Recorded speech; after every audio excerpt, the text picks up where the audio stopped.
I've been thinking lately about the word hypocrite and what it means. So hippo is from the word like hypothermia. So it means being under. So a hypocrite is someone who's undercritical typically of themselves. And I've been thinking about how I think we can all be hypocrites quite often, where we're not critical enough of ourselves. And God tells us that we're supposed to measure ourselves accurately. And so many times we have different measures for ourselves than we have for others. And I believe that's because we know what's going on in our heart.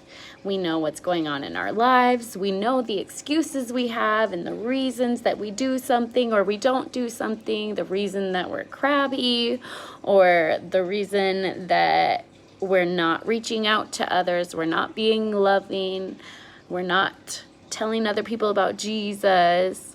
We know all the reasons for ourselves, but when it comes to other people, we don't know their reasons because we don't live their lives. So I've been thinking about that word hypocrite, that sometimes it is good to make sure that we really are measuring ourselves not just from our motivations, but from our actions. Because we're supposed to bear fruit, and that fruit is not just our motivations, but it's our actions, and it's our character. It's who we really are when no one's looking, or when people are looking, when we're around our Christian friends, and when we're around other people.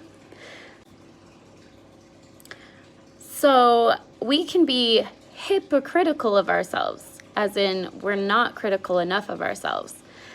But I believe that God can make us completely pure and help us to walk in that integrity when we live in Him.